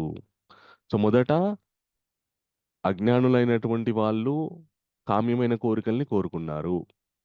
జ్ఞాని అయినటువంటి గరుడు వీళ్ళు కామ్యమైన కోరిక కోరుకున్నారని తెలిసి వాళ్ళనేం ఆయన నిందించలేదు, వాళ్ళనేం ఆయన తిట్టలేదు. సరే అని చెప్పేసి మీ కామ్యమైన కోరిక తీరుస్తానని చెప్పి ఆయన అన్నాడు. అన్న విధంగానే ఆయన కర్తవ్యాన్ని నిర్వర్తించడానికి ఆయన తన తండ్రి యొక్క తన తండ్రి మాటల మీద విశ్వసించి, నాయనా నువ్వు ఖచ్చితంగా తన తండ్రి అయిన కశ్యపుని దగ్గరికి ముందుగా వెళ్ళి ఆశీర్వాదం తీసుకోవడానికి వెళ్ళాడు. తన తండ్రి యొక్క మాటలను విశ్వసించి, తన తండ్రి చెప్పినటువంటి విషయాల మీద నమ్మకంతోటి సమస్త ఫలితాన్ని భగవంతుని మీద వదిలిపెట్టి ఆయన అమృతాన్ని సాధించడానికి బయలుదేరాడు. బయలుదేరి సాధించుకొని వస్తుంటే ఎప్పుడైతే కామరహితంగా కర్మని నిర్వర్తించాడో అప్పుడు గరుడుకి ఆ కర్మబంధనాల నుండి బయటపడే గొప్ప భగవంతుని యొక్క శుద్ధ సేవకుడిగా అవకాశం దొరికింది. సో ఇలాగా భౌతికమైనటువంటి విషయాల నుండి కోరుకోవడం వల్ల ఈ కద్రో సంతానం ఏమైపోయారు? నాశనం అయిపోయారు. గరుడు భౌతిక కామ్యకర్మలని కోరుకోకపోవడం వల్ల కేవలం కర్తవ్యానిష్టతోటి భగవంతుని మీద భక్తితోటి ఉండడం వల్ల అతనికి శాశ్వతమైనటువంటి ఈ భగవత్ సాన్నిధ్యం అతనికి గరుడునికి దొరికింది. ఓకే, సో ఈ మొత్తం ఇతిహాసంలో మొట్టమొదటి శ్లోకమైనటువంటి ఏ శ్లోకం 29 3.29 ప్రకృతేర్గుణ సమ్మూఢ సజ్జంతే గుణకర్మసు తాన కృష్ణ విదో మందాన్ కృష్ణ విన్న విచల్యత. భౌతిక ప్రకృతి గుణములచే మోహితులైన అజ్ఞానులు భౌతిక కర్మల యందు పూర్తిగా నిమగ్నులై ఆసక్తులై ఉందురు. కర్త యొక్క అజ్ఞాన కారణం ఆ కర్మలు అదములైనప్పటికీ జ్ఞానవంతుడు వారిని కలత పెట్టరాదు. ఓకే, సో ఈ శ్లోకం ఎక్కడ వర్తిస్తుంది? ఈ అర్థం, ఈ అనువాదం ఈ ఇతిహాసంలో ఎక్కడ వర్తిస్తుందో ఎవరైనా చెప్పడానికి ప్రయత్నం చేయండి. ఎవరు చెప్తారు?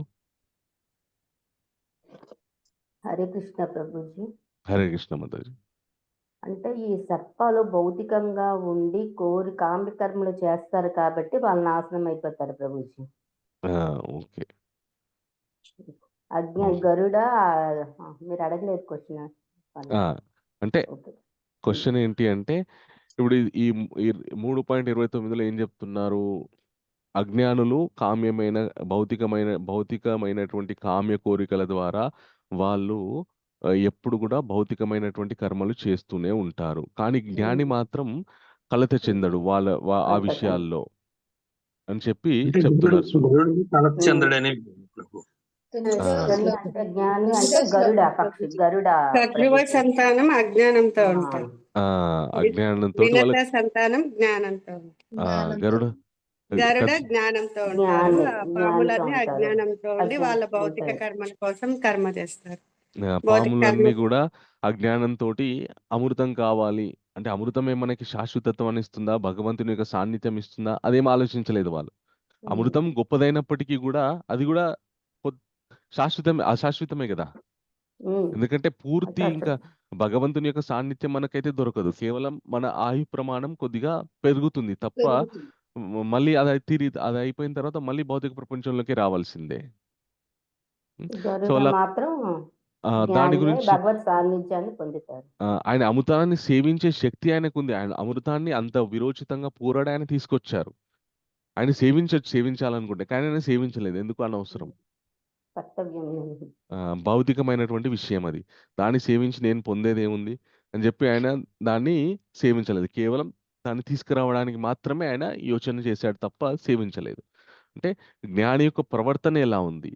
మనం కూడా మన జీవితంలో సాధన చేస్తున్నప్పుడు అప్పుడు మనకి కొందరు అజ్ఞానులు వివిధమైనటువంటి కర్మల్లో నిమగ్నమై ఉంటారనమాట. ఏవో కర్మలు చేస్తూ ఉంటారు. అయితే చేస్తూ ఉన్నప్పుడు మనము వాళ్ళు చేసేటటువంటి కామ్యమైనటువంటి కర్మలు ఉదాహరణకి ఈ ఈ 3.29 ఆహ్, శ్లోకంలో అర్థంలో భాష్యంలో ప్రభుపాదుల వారు రాస్తారనమాట. ఈ భౌతిక ప్రపంచంలో గూడా చాలామంది మంచి పనులు చేస్తూ ఉంటారు.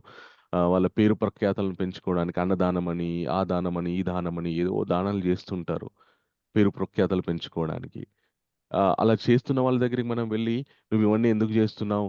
ఇవన్నీ నువ్వు ఇలాగ నీ పేరు ప్రఖ్యాతలు పెంచుకోవడానికి గాదు, భగవంతుని తృప్తిపరచడానికి, నువ్వు మన భగవంతుని యొక్క శాశ్వత సాన్నిధ్యాన్ని పొందడానికి" అని చెప్పి వాళ్ళతోని వాగ్వివాదం చేయడం గాని, వాళ్ళని నిరోధించడం గాని మనం చేయకూడదు.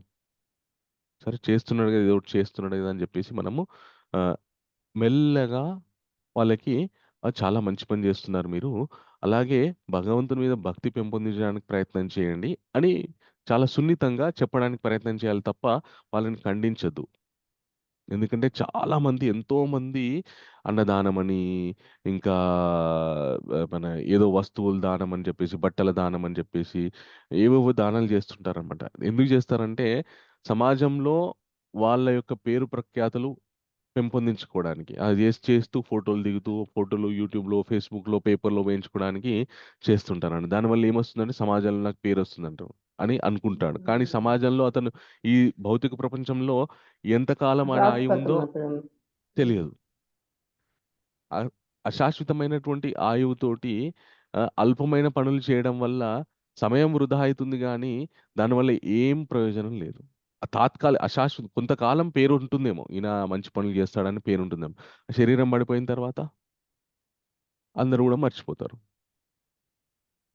కానీ అదే శరీరంతోటి తను శాశ్వతంగా భగవత్ సాన్నిధ్యాన్ని పొందడానికి కూడా ఆయన ఏ సమయమైతే అల్పమైన పనులు చేయడానికి ఉపయోగించాడో అదే సమయాన్ని శాశ్వతమైనటువంటి భగవన్ సాన్నిధ్యాన్ని పొందడానికి గూడా చేయొచ్చు. ఉపయోగించుకోవచ్చు. కానీ జ్ఞానం అల్పమైనది కాబట్టి వాళ్ళకి అలా చేయలేకపోయారు. అయితే మన మన జ్ఞాని ఏం చేస్తాడంటే, వాళ్ళు చేస్తుంటే వాళ్ళని నిరోధించడు. కానీ భగవద్భక్తి వైపు ప్రోత్సహిస్తాడు. మీరు చాలా గొప్ప పని చేస్తున్నారు. ఇంకా భగవద్భక్తి కూడా చేయడానికి ప్రయత్నం చేయండి అని ప్రోత్సహిస్తాడు. తప్ప నిరోధించడు. సో, గరుడుడు ఏం చేశాడంటే, సరే మీ కామ్యమైన కోరికలు మీరు కోరారు. తీర్చడం మా బాధ్యత. తీర్చాడు. నశించిందెవరు? పాములే. ఆ! అయితే ఆ కామ్యమైన కోరికను తీర్చడానికి, తన కర్తవ్యాన్ని నిర్వర్తించడానికి గరుడు ఎవరి మీద తనకి శక్తి ఉన్నా గూడా, తను ఎవరి మీద పడ్డాడు? తన తండ్రి యొక్క మాటల్ని విశ్వసించి, కశ్యప ముని యొక్క మాటలను విశ్వసించి ఆయన ముందుకు కొనసాగాడనమాట. అదే మనకి రెండో శ్లోకంలో చెప్తారు గదా! 3.30లో మయి సర్వాణి కర్మాణి సన్యస్యాధ్యాత్మ చేతస నిరాశ నిర్మమో భూత్వా యుధ్యస్సు విగతజ్వర. అందుచేత ఓ అర్జున నన్ను గురించిన పరిపూర్ణ జ్ఞానం కలవాడవై ఫలాపేక్ష మరియు మమత్వములను విడిచి నీ కర్మలనన్నింటినీ నాకు సమర్పించు. అలసత్వమును వీడి యుద్ధము చేయుము. సో, గరుడుడు కూడా పరిపూర్ణమైన జ్ఞానం కలవాడై ఫలాపేక్ష నేను అమృతాన్ని సాధించే శక్తి నాకుంది గానీ సేవించను నేను. నాకు దీని యొక్క ఫలం అవసరం లేదు అనే ఫలాపేక్షను వదిలిపెట్టి ఆహ్, ఫలాపేక్షతో ఆహ్, జ్ఞానం కలవాడు ఫలాన్ని ఆశించకుండా మరియు దాని మీద ఎలాంటి మమత్వం అంటే అటాచ్‌మెంట్ లేకుండా కర్మని ఆయన చేశాడనమాట. చేసిన ద చేయడం వల్ల అతనికేం జరిగింది అంటే తర్వాత శ్లోకం వర్తిస్తుంది. ఏ మతం ఇదం నిత్యం అనుతిష్టంతి మానవ శ్రద్ధావంతోనసూయంతో ముంచతే తేపి కర్మభిః. నా ఆజ్ఞలను అనుసరించి తమ కర్మలను నిర్వహించుచు శ్రద్ధతో ఈ ఉపదేశంను అసూయరహితులై అనుసరించువారు కామ్యకర్మ బంధముల నుండి విడువడతారు. గరుడుడు కూడా తన తండ్రి యొక్క ఆజ్ఞని అనుసరించి కర్మని నిర్వహించడానికి ముందుకు వెళ్ళాడు. వెళ్ళి శ్రద్ధతో కర్మని ఆహ్, సాధించాడు. కానీ వినుత మన కద్రువ యొక్క సంతానమైనటువంటి పాముల మీద ఎలాంటి అసూయ లేదు ఆయనకి. అమ్మో! వీళ్ళు అమృతాన్ని సేవిస్తారేమో, సేవించి వాళ్ళకెందుకు వాళ్ళు ఇన్ని గనం అనుభవిస్తున్నారని అసూయ లేదు ఆయనకి. ఓకే. ఆహ్, అసూయ లేకుండా తన కర్మని ఖచ్చితంగా కర్మనిష్టతోటి, కర్తవ్యనిష్టతోటి చేయడం ద్వారా అతడికి భవబంధముల నుండి విముక్తి పొందే గొప్ప అవకాశం. ఏం అవకాశం దొరికింది గరుడునికి? భవబంధాల నుండి విముక్తి పొందే అవకాశం వచ్చింది ప్రభు. అది ఏ అవకాశం అది? భగవంతుడి సాన్నిధ్యం అవుతుంది ప్రభు. భగవంతుడికి ముక్తి. నిత్యం భగవంతుడి యొక్క సేవకుడిగా ఆయనకి అవకాశం దొరికిందనమాట. అంటే శ్రీమన్నారాయణుడి యొక్క వాహనం అయిపోయాడనమాట గరుడు. ఇంకా స్వామి ఎక్కడుంటే ఆయన అక్కడ ఉంటాడు. స్వామిని తన భుజాల మీద మోసుకుంటూ వెళ్తాడనమాట. అది ఇంకా శాశ్వతమైనటువంటి ఆనందానికి గరుడు వెళ్ళిపోయాడు. ఇది మనకి 3వ అధ్యాయంలో 3.29, 30, 31 శ్లోకాల్లో మనకి కామ్యమైన కోరికల్ని కోరే వాళ్ళని మనం నిందించొద్దు. కానీ భగవంతుని వైపు వెళ్ళడానికి ప్రోత్సహించాలి. మనం మాత్రం మన కర్తవ్యాన్ని నిష్ఠతోటి భగవతార్పణ పూర్వకంగా చేయాలి. అలాగే అలా చేస్తే గనక మనము ఈ కర్మ బంధనాల నుండి విడువడతామని చెప్పి చెప్తున్నారనమాట స్వామి. కాబట్టి భగవంతుడి సాన్నిధ్యం, భగవంతుని సేవ అవుతుంది. అదే అన్నమాట. చాలా బాగా చెప్పారు ప్రభుజీ. ఒక కథ రూపంలో 3 శ్లోకాలు. Thank you Prabhuji. Welcome Mataji. So ఎవరికైనా ప్రశ్నలు ఉంటే అడగవచ్చు. హరే కృష్ణ ప్రభు. హరే ఇప్పుడు కృష్ణ మాతాజీ. చిరంజీవుల్లోనే గరుడు ఆయన కూడా వస్తారా ప్రభు?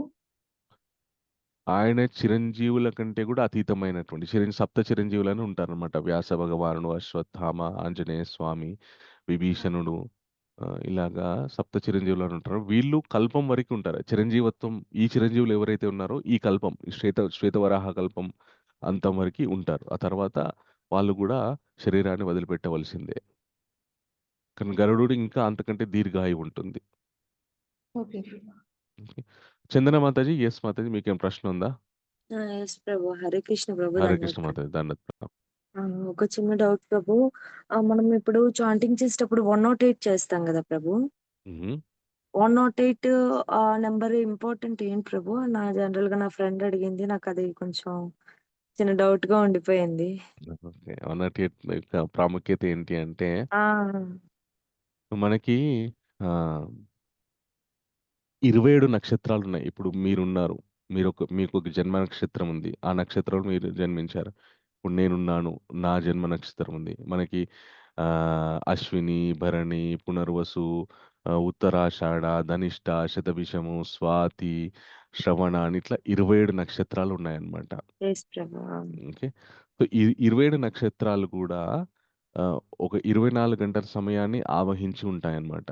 4 పాదాలుగా విభజించబడి ఉంటాయన్నమాట 27 నక్షత్రాలు కూడా. అంటే ఇప్పుడు ఉదాహరణకు స్వాతి నక్షత్రం తీసుకున్నామనుకోండి.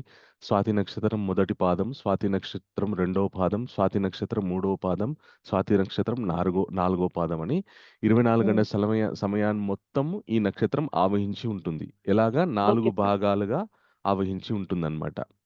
ఓకే. సో ఈ 4 భాగాలుగా ఆవహించున్నటువంటి ఈ నక్షత్రము 27 ఇంటూ 4 కొట్టండి, మీరు ఎంత అవుతుంది? 1 మినిట్ ప్రభు చూస్తాను. 108 ప్రభుజీ. 108 ప్రభు. ఓకే. సో ప్రతి 27 నక్షత్రాలు 4 పాదాలుగా విభజించబడి ప్రతి రోజుని ఆవహించి ఉంటాయి. 27 ఇంటూ 4 108 అవుతుంది అనమాట. సమస్త జీవులు కూడా ఈ 4 పాదాల్లోనే జన్మిస్తారనమాట. ఒక వ్యక్తి జన్మించాడనుకోండి, పలానా నక్షత్రం 1 పాదమా, 2 పాదమా, 3 పాదమా, 4 పాదమా ఆ దాంట్లోనే జన్మిస్తాడనమాట. ఓకే. సమస్త జీవులు కూడా దాంట్లో ఆ నక్షత్రంలో ఏదో ఒక పాదంలోనే జన్మిస్తారనమాట. అయితే ప్రతి పాదంకి కూడా ఆ నక్షత్రంలోనే ప్రతి పాదం కూడా మళ్ళా గ్రహాల యొక్క సమూహం, గ్రహాల యొక్క కలయిక మళ్ళా వేరేలాగా ఉంటుందన్నమాట. స్వాతి నక్షత్రంలో మొదటి పాదంలో జన్మించిన వాళ్ళ యొక్క జాతకం ఒకలాగా ఉంటుంది. రెండో దాంట్లో ఇంకోలాగా, 3, 4 దాంట్లో కొద్ది మార్పులతోటి ఉంటుందన్నమాట గ్రహాల యొక్క కలయిక. అయితే 108 ఎందుకు ఇచ్చారంటే, మనం ఏది చేసినా కూడా 108 ఎందుకు చేస్తామంటే, సర్వకాల సర్వావస్థల యందు ప్రతినిత్యం కూడా మనల్ని మనం కాపాడుకునే విధంగా మన యొక్క సాధన సాగాలి అని మనకి 108 నెంబర్ ఇచ్చారనమాట. మీరు విష్ణు సహస్రనామం కనుక చూసుకుంటే 108 శ్లోకాలు ఉంటాయి. ఆ 108 శ్లోకాలు ఈ ప్రతి నక్షత్రంలో ఏ పాదంలో జన్మించిన వారికి ఏ శ్లోకం వర్తిస్తుందో ఆ శ్లోక రూపకంగా ఆ నక్షత్రంలో స్వాతి నక్షత్రంలో మొదటి పాదంలో జన్మించిన వాళ్ళకి ఈ శ్లోకం, రెండో పాదంలో జన్మించిన వాళ్ళకి రెండో శ్లోకం, మూడో పాదంలో జన్మించిన వాళ్ళకి మూడో శ్లోకం. అంటే ఆ శ్లోకాన్ని పారాయణ చేయడం వల్ల వాళ్ళ గ్రహస్థితిలో ఏవైనా గనక అవకతవకలుండి, ఏవైనా సరైనటువంటి కలయిక లేకపోతే అది సక్రమంగా అవుతుంది భగవంతుని యొక్క కృప ద్వారా అని చెప్పి మనకి విష్ణు సహస్రనామంలో 108 శ్లోకాల్ని ప్రతి నక్షత్రానికి ఒక్కో పాదంకి ఉన్నటువంటి వాళ్ళకి నిర్దేశించబడిందనమాట. సో, మనం అర్థం చేసుకోవాల్సిందేందంటే 108 సంఖ్య అనేటువంటిది మన యొక్క జీవితాన్ని, అంటే మనము సర్వకాల సర్వావస్థల యందు కాపాడబడదము గాక అనే ఉద్దేశంతోని ఏవి జూసినా, ఏ జపం చేసినా గూడా 108 అని చెప్పి మనం చేస్తామనమాట. అవును ప్రభు. అష్టోత్తరాలు ఏవి చూసినా 108 ఉంటాయి. అందు గురించి జనరల్‌గా నాకు 16 ఎందుకు చేస్తామనేది ఐడియా ఉంది. ఎందుకంటే హరే కృష్ణ అనేది 16 లెటర్స్ ఉంటది కాబట్టి 16 టైమ్స్ అనేది ఒక క్లారిటీ ఉంది. 108 మనకి చిన్నప్పటి నుంచి ఏది చేసినా 108 చేయమంటారు. అది అదనమాట. ఆ డౌట్ అనేది నాకు రైజ్ అవ్వలేదన్నమాట. ఇన్ని డేస్ ఇన్ని క్లాసెస్ వింటున్నా. హ్మ్. నిన్న ఒక ఫ్రెండ్‌తో మాట్లాడుతూ 108 ఎందుకు చేయాలి? ఇంకా ఎక్స్‌ట్రా అటు ఇటుగా చేయొచ్చా?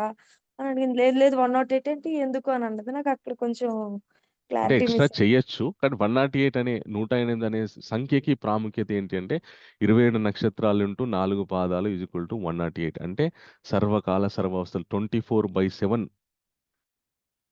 మనం రక్షించబడదాము గాక అనే కోరికతోటి, అనే సంకల్పంతోటి 108 చేస్తామనమాట. ఓకే.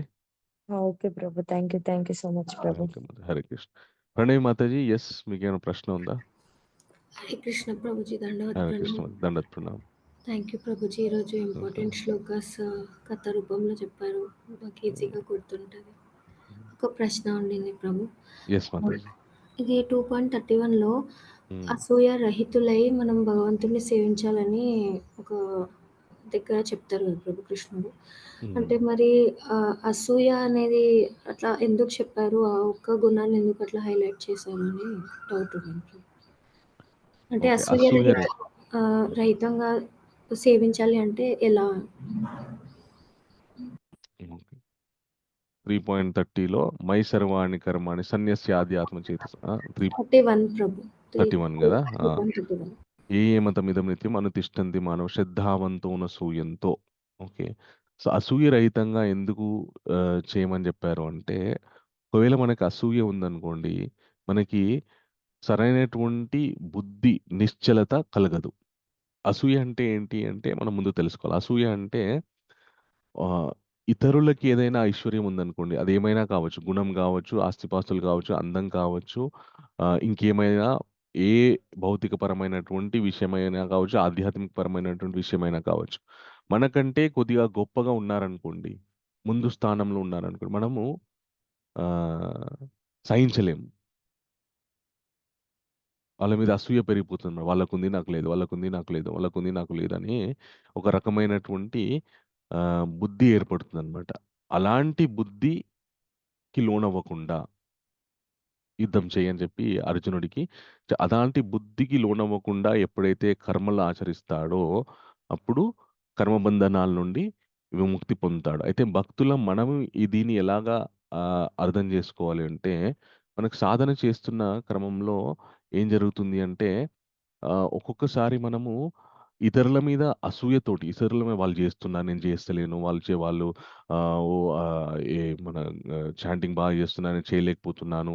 లేదంటే వాళ్ళు మన గుడికెళ్ళి బాగా సేవ జేస్తున్నారు. లేదంటే వాళ్ళు ఇంకేదో చేస్తున్నారు. నాకంటే కొద్దిగా వాళ్ళు చాలా చక్కగా పాటలు పాడుతున్నారు. ఆ! అని ఒక రకమైనటువంటి వాళ్ళ మీద భేదబుద్ధి ఉండకూడదనమాట.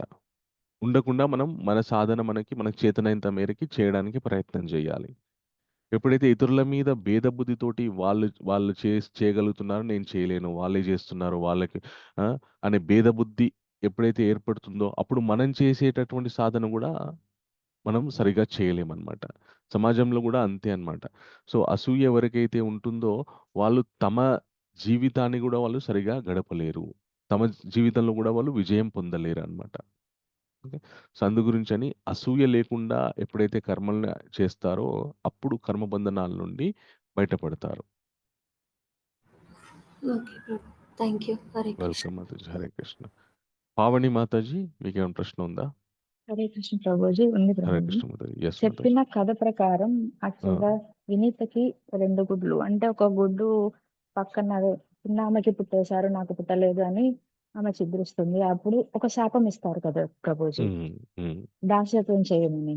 ఉమ్, అంటే మళ్ళీ ఇలా ఎప్పుడైతే ఇద్దరు ఆ సముద్ర తీరానికి వెళ్ళినప్పుడు అక్క చెల్లెళ్ళు తెల్ల గుర్రం చూస్తారు, అప్పుడు మళ్ళీ పందెం పెట్టుకొని మళ్ళీ ఓడిపోయేటట్టు అవుతుంది. అది ఏదైనా ఉమ్, సరే పెళ్లి చేసిన ఏదో తెలివితేటల వల్ల లేదా కప్పిపుచ్చడం వల్ల మళ్ళీ దాస్యత్వం తీసుకుంటుంది. మరి ఉమ్, ఫస్ట్ కొడుకు ఇచ్చిన శాపం విముక్తి అవ్వడానికి రెండోగా అతను పుట్టంగానే నీకు శాప విముక్తి జరుగుతుంది అని చెప్పి వెళ్తాడు. ఉమ్, మరి శాపంలో శాపం వచ్చిందా ఆమెకి? అయితే అది మొదటి కొడుకు అరుణుడు ఎవరైతే ఉన్నారో ఆయన ఇచ్చిన శాపం వల్లనే ఈవిడ ఈ కదురుకి చేతిలో మోసపోయి ఆవిడకి దాసి అయిందనమాట. మరి ఇచ్చిన వరం ప్రకారం రెండవ సంతానం పుట్టగానే నీకు దాస్యత్వం నుంచి విముక్తి వస్తుందని కూడా చెప్తారు కదా ప్రభు. రెండో సంతానం నిన్ను దాస్యం నుండి విముక్తి చేస్తాడని చెప్పి చెప్తారనమాట. అది పుట్టగానే కాదా ప్రభు చెప్పి విముక్తి ఆయన చేయడానికి? విముక్తి చేస్తాడు. ఉమ్, నేను దాస్యం థ్యాంక్ యూ నుండి ఆయన ప్రభు. బయటపడేస్తాడని చెప్పి అరుణుడు పడేస్తాడు అని చెప్తాడు. చెప్పి ఆ, హరే కృష్ణ ప్రభు. Thank you. అందు గురించి ఇక్కడ దాని ద్వారా మనం ఏం తెలుసుకోవాలంటే తొందరపడకూడదు. మహాత్ములు చెప్పినటువంటి విషయాల్ని మనం సరిగ్గా విని, అంటే కశ్యపుని చెప్పాడు నీకు బలవంతుడైన సంతానం వస్తారు కానీ వెయిట్ చేయాలని చెప్పి. ఈవిడ ఏం చేస్తుంది తొందరపడి తొందరపడి చిద్రిస్తుంది. చెదిరిస్తుంది అనమాట. అంటే తన భర్త యొక్క మాట మీద నమ్మకం లేదు. సంతానం కలుగుతుంది అవును అని ఆయన చెప్పాడు, వెయిట్ చేయొచ్చు కదా. అవును ప్రభు. వెయిట్ చేయలేకపోయింది ఆవిడ. చేయలేకపోయేసరికి ఇలాగ మన ఆవిడే బాధపడాల్సి వచ్చిన తర్వాత. రాణి మాతాజీ మీకేమైనా ప్రశ్న ఉందా? హరే కృష్ణ ప్రభుజీ. హరే కృష్ణ మాతాజీ. ఇప్పుడు విష్ణు సహస్రనామాల్లో మన నక్షత్రం కొంచి ఏదో ఒక ఎక్స్ప్లెనేషన్ ఉంటది కదా ప్రభుజీ, ఉమ్. అది కూడా న- మనం చదువుకుంటే మంచిదే ప్రభుజీ అలాగా? నక్షత్రం గురించి ఎక్స్ప్లెనేషన్ ఉండదు. మన ఆ, నక్షత్రంలో మనం ఏ పాదంలో జన్మించామో ఆ ఆ, పాదంలో జన్మించిన వారికి సంబంధించినటువంటి శ్లోకం ఉంటుందన్నమాట. ఆ ఉమ్, శ్లోకాన్ని పారాయణ చేస్తే కూడా మన గ్రహాలు శాంతిస్తాయి అని చెప్పి శాస్త్ర ప్రామాణికం. ఉమ్, అదే ప్రభుజీ చదవచ్చా చదవకూడదని అలాగా? చదువుకోవచ్చు. మళ్ళీ అది చదివేటప్పుడు గ్రహశాంతి పొందాలి అనే ఉద్దేశంతో కాకుండా భగవంతుని భక్తి పెంపొందించుకోవాలనే ఉద్దేశంతో చదివితే ఏం జరుగుతుందంటే 2 విషయాలు మనం సాధించిన వాళ్ళం అవుతాం. ఒకటి భగవంతుని మీద భక్తి, ఇంకోటి ఎప్పుడైతే మనకి భగవంతుని మీద భక్తి ఉంటుందో అప్పుడు మన భౌతికపరమైన విషయాలు కూడా సెట్ రైట్ అవుతూ ఉంటాయన్నమాట. ఓకే. కేవలం మనం నా గ్రహశాంతి గురించి నేను ఈ పారాయణ చేస్తున్నాను అనే ఉద్దేశంతో చేశారనుకోండి, అది భగవద్భక్తి అయినా కూడా కొంత అంటే భగవంతుని నామాలైనా కూడా ఫలితాన్ని ఇస్తాయి కానీ అల్పమైన కోరుకున్న వాళ్ళం అవుతాం అనమాట. అది ఈ కాకుండా భౌతిక కర్మలు అలా అయిపోతాయి, ఉత్తమైన అజ్ఞానం. ఉత్తమమైన విషయాన్ని సాధించడానికి భగవంతుని మీద ప్రేమ. ఆ ప్రతి శ్లోకానికి ఒక వర్ణన ఎలా ఉంటుందంటే భగవంతుని వర్ణిస్తూ, తన శక్తులని వర్ణిస్తూ, తను ఎంత గొప్పవాడో చెప్తూ ఉంటాయన్నమాట ఆ శ్లోకాలు కూడా. ఆ శ్లోకాన్ని వర్ణన చేస్తూ ఆ అర్థాన్ని తెలుసుకొని మనం చేస్తే గనక ఓహో! స్వామి ఇంత గొప్పవారా ఓకే. అని ఆయన మీద అభిమానం, భక్తి పెరుగుతుంది. ఆ ఉద్దేశంగా మనం చదవడానికి ప్రయత్నం చేయాలి. ఆ శ్లోకం అర్థం తెలియకపోతే కష్టం ప్రభుజీ అలా అయితే. వేస్టింగ్ ఏదో ఇక కామ్యమైన వేస్ట్. కోరికలు తీరడానికి. అలా ఆ! మరి బాగోదు ఇంకా. హ్మ్. జపం చేసుకోవడం మంచిదైతే. ఆ! అంటే అది తప్పని నేను అనట్లేదు. అవునవును అది ప్రభుజీ. చేసినా గూడా మనం భగవంతుని మీద ప్రేమ పెరగడానికి మనం చెయ్యాలి. ఆ, okay okay. Prabhuji. Thank you Prabhuji. Hare Krishna welcome Mataji. Prabhuji. Hare Krishna. ఇంకెవరికైనా ప్రశ్నలున్నాయా? ఓకే. చాలా సంతోషమండి. అందరూ గూడా చక్కగా ఈరోజు క్లాస్ జాయిన్ అయ్యారు. ప్రతిరోజు గూడా దయచేసి క్షమించండి. కొద్దిగా లేట్ అయింది. సో, రేపటి నుండి సమయానికి క్లాస్ ఉంటుంది. ఓకే. అందరూ గూడా 6 గంటలకి జాయిన్ అయ్యి ఒక మాల జపం చేసి చక్కటి భగవద్ విషయాల గురించి చర్చించుకోవడానికి అందరూ గూడా రావాలి. అలాగే అందరూ గూడా చక్కగా జపం చేయండి. సాధ్యమైతే భగవద్గీతను గూడా ప్రతిరోజు చెప్పిన విషయాల్ని మళ్ళీ ఒకసారి రివైజ్ చేసుకోవడానికి ప్రయత్నం చేయండి. దానివల్ల అందరికీ కూడా గుర్తుంటాయి. ఓకే, హరే కృష్ణ. మళ్ళీ రేపు వేరే శ్లోకంతో మళ్ళీ కలుసుకుందాం. Okay, Hare Krishna. Thank you. Hare Krishna Prabhuji. Hare Krishna Hare మీరు కృష్ణ. మీరు హరే ఒక కృష్ణ గురువు ప్రభుజీ. థ్యాంక్ మీరు యూ ప్రభుజీ. ఎప్పుడు క్షమించండి అని అడగొద్దు ప్రభుజీ. అయ్యో, మీరు దయచేసి ఎప్పుడు అలా నేను గురువు కాదు. మీరు నేను గురువు గారు. అవును, మాకు నేను ఉపదేశించేవారు గురువారు. ఎవరైనా సరే ఏ స్టేజ్ లో గురువు అంటే గారే అంత మీరు. పెద్ద పదానికి నేను అంటే అర్హుడిని మీరు కాదు. అది మీరు అనుకోవడం అది గొప్ప, కానీ ప్రతిసారి క్షమించండి అనడం నేను మా మాకు గురువు గారు చెప్పినటువంటి ఆజ్ఞని శిరసావిస్తున్నటువంటి మా గురువుని సక్రమంగా అవును ప్రభు. అవును ప్రభు. ఆయన ఆజ్ఞల్ని పరిపాలించడానికి ప్రయత్నం చేస్తున్నటువంటి ఒక సామాన్యమైనటువంటి సాధకుని మాత్రమే. ఓకే, ఇప్పుడు మాకైతే మీరు కూడా మా గురుగారు, మీ గురువు గారు ఎవరు మనందరికీ మీకు గురువు చెప్పినప్పుడు మనందరికీ గురువు ఎవరంటే మనందరినీ కూడా మార్గనిర్దేశంగా చేసి నడిపిస్తున్నటువంటి మన గురువులు పరమ గురువు శ్రీల ప్రభుపాదుల వారు. అలాగే ఈ క్లాసెస్ అన్నిటికీ కూడా మనల్ని గైడ్ చేస్తున్న వారు హిస్ గ్రేస్ వరదకృష్ణ ప్రభు. ఆయన మనందరికీ కూడా గురువు స్థానాన్ని స్వీకరించే అర్హత ఆయనకు ఉందన్నమాట. ఓకే, ప్రభుజీ. హరే ధన్యవాదాలు కృష్ణ. ప్రభు. ధన్యవాదాలు. హరే కృష్ణ హరే ప్రభు. రేపు కృష్ణ ప్రభుజీ. కలుసుకుందాం మళ్ళీ. హరే హరే కృష్ణ. కృష్ణ ప్రభుజీ. ధన్యవాద్ ప్రణామ్. హరే ప్రణామ్. హరే కృష్ణ ప్రభుజీ. దండ హరే ప్రణామం. కృష్ణ. దండత్ ప్రణామ్. హరే కృష్ణ. అందరికి కూడా ఈరోజు మీ రోజు చాలా చక్కగా జరగాలని భగవంతుని కృప వల్ల ఈరోజు మీరు ఏ పనులు అనుకున్నారో అవన్నీ సక్సెస్ అవ్వాలని మనస్ఫూర్తిగా కోరుకుంటూ, అలాగే మీరు ఇలాగే భక్తిలో ముందుకు వెళ్ళాలని కోరుకుంటూ, పంచాకల్పతరోభ్యస్య కృపా సింధోభ్యో చ పతితానాం పావనేభ్యో వైష్ణవేభ్యో నమో నమః. హరే కృష్ణ. హరే కృష్ణ ప్రభు. హరే కృష్ణ. హరే కృష్ణ ప్రభుజీ. హరే కృష్ణ.